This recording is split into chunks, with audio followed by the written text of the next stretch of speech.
How to fix Facebook live event not showing.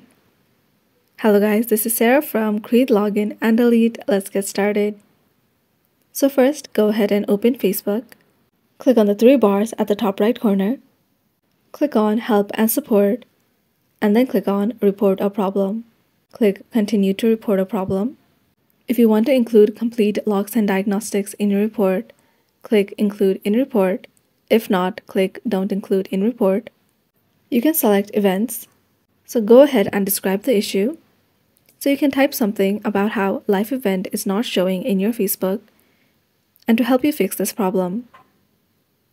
You can even attach screenshots by clicking on Upload from Phone and then selecting your screenshots.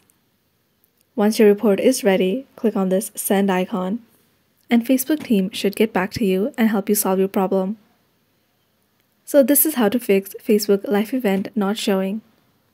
Thanks for watching till the end, and don't forget to like, share, and subscribe.